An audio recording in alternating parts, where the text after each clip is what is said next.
Assalamualaikum warahmatullahi wabarakatuh. Perkenalkan, kami dari kelompok 8 dengan saya Priyanti Ahadiani. Kemudian ada rekan saya Ibu Iis Rahmawati dengan Ibu Beta Happy Kultom. Kami akan membahas modul 9 rencana pembelajaran. Kegiatan belajar 1. Pengertian, prinsip, dan fungsi rencana pembelajaran. Yang pertama, pengertian rencana pembelajaran. Rencana pembelajaran atau disebut juga RPP merupakan kegiatan merumuskan tujuan-tujuan atau kompetensi-kompetensi apa yang akan dicapai oleh suatu kegiatan pembelajaran. Cara apa yang digunakan untuk menilai pencapaian tujuan atau kompetensi tersebut. Materi atau bahan apa yang akan disampaikan, bagaimana cara menyampaikan bahan, serta media atau alat atau sumber belajar apa yang diperlukan untuk mendukung pelaksanaan pembelajaran tersebut. Kemudian karakteristik untuk menyusun suatu rencana pembelajaran. Yang pertama, ditujukan untuk siswa belajar. Yang kedua, memiliki tahap-tahap. Yang ketiga, sistematis.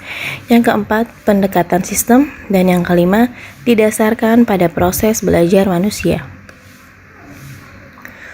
Untuk prinsip-prinsip penyusunan rencana pembelajaran, yang pertama, memperhatikan perbedaan individu siswa. Yang kedua, mendorong partisipasi aktif siswa. Yang ketiga, mengembangkan budaya membaca dan menulis. Dan yang keempat, memberikan umpan balik serta tindak lanjut. Untuk fungsi rencana pembelajaran, di sini terdapat 3 fungsi. Yang pertama, fungsi prediktif, di mana RPP yang dirancang terkait dengan tujuan atau kompetensi, materi belajar, strategi belajar, dan alat penilaian. Kemudian fungsi preventif, di mana guru dapat melakukan pencegahan terlebih dahulu terhadap berbagai ketidaksesuaian yang mungkin terjadi dalam implementasi pembelajaran. Dan yang terakhir adalah fungsi korektif, di mana RPP yang disusun harus merupakan perbaikan dari rancangan pembelajaran dan implementasi pembelajaran sebelumnya. Kegiatan belajar 2. Langkah-langkah pengembangan rencana pembelajaran. Yang pertama, komponen rencana pembelajaran terdiri dari identitas mata pelajaran, standar kompetensi, kompetensi dasar, indikator pencapaian kompetensi, tujuan pembelajaran, materi ajar, alokasi waktu, metode pembelajaran, kegiatan pembelajaran, penilaian hasil belajar, dan yang terakhir adalah sumber belajar. Kemudian langkah-langkah pengembangan rencana pembelajaran. Yang pertama ada perumusan tujuan. Terdapat 4 tujuan. Yang pertama tujuan pendidikan nasional, kemudian tujuan institusional atau lembaga, kemudian tujuan kurikuler, dan yang keempat tujuan pembelajaran yang dibagi menjadi 2, yaitu tujuan pembelajaran umum serta tujuan pembelajaran khusus. Berikutnya, perencanaan materi pembelajaran. Yang pertama ada beberapa hal yang perlu diperhatikan dalam menetapkan materi pelajaran. Di antaranya, materi pelajaran hendaknya sesuai dan menunjang terhadap tercapainya tujuan pembelajaran. Kemudian, materi pelajaran hendaknya sesuai dengan tingkat pendidikan dan perkembangan siswa pada umumnya. Berikutnya, materi pelajaran hendaknya terorganisir secara sistematis dan berkesinambungan. Dan yang terakhir, materi pelajaran hendaknya mencapai hal-hal yang bersifat faktual dan konseptual. Kemudian yang ketiga, perencanaan kegiatan pembelajaran. Yang pertama, tahapan kegiatan pembelajaran meliputi 4 tahapan, yaitu tahap persiapan, tahap pelaksanaan, tahap evaluasi, dan tahap tindak lanjut. Dan yang terakhir adalah pengembangan alat evaluasi.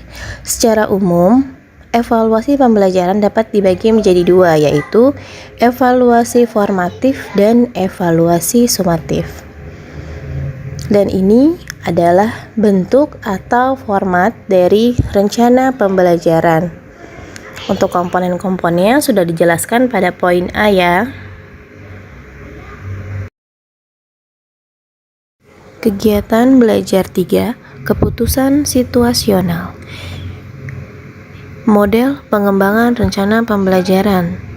Yang pertama adalah model Banati, di mana langkah-langkahnya yang pertama merumuskan tujuan, kemudian langkah yang kedua mengembangkan tes, berikutnya menganalisis tugas belajar, langkah yang keempat mendesain sistem instruksional, langkah yang kelima melaksanakan kegiatan dan mengetes hasil, dan langkah yang terakhir adalah mengadakan perbaikan. Kemudian yang kedua model CAM. Yang pertama dia menentukan tujuan pembelajaran umum, kemudian membuat analisis tentang karakteristik siswa, menentukan tujuan pembelajaran secara spesifik, operasional, dan terukur, kemudian menentukan materi pelajaran yang sesuai dengan TPK, menetapkan penjajakan awal, menentukan strategi belajar mengajar yang sesuai, mengkoordinasikan sarana penunjang yang diperlukan, dan yang terakhir mengadakan evaluasi. Untuk yang ketiga, model PPSI atau prosedur pengembangan sistem instruksional. Model ini digunakan sebagai metode pengembangan pembelajaran dalam kurikulum 1975 untuk SD sampai SMA dan kurikulum 1976 untuk sekolah-sekolah kejuruan. Ini adalah sistem yang menggunakan pendekatan tujuan. Yang pertama merumuskan tujuan instruksional, kemudian mengembangkan alat evaluasi, menentukan kegiatan dan materi pelajaran, mengembangkan program kegiatan, serta melaksanakan program. Untuk model yang keempat adalah model Gerlach dan Ellie.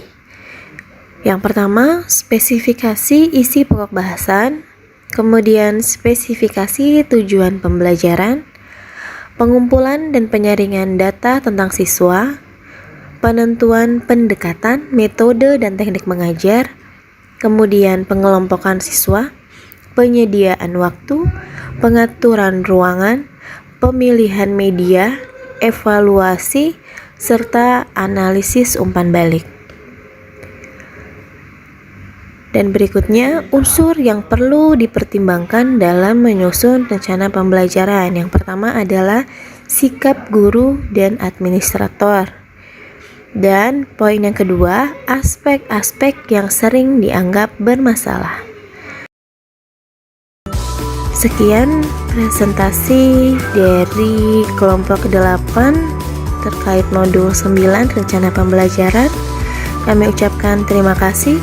Assalamualaikum warahmatullahi wabarakatuh.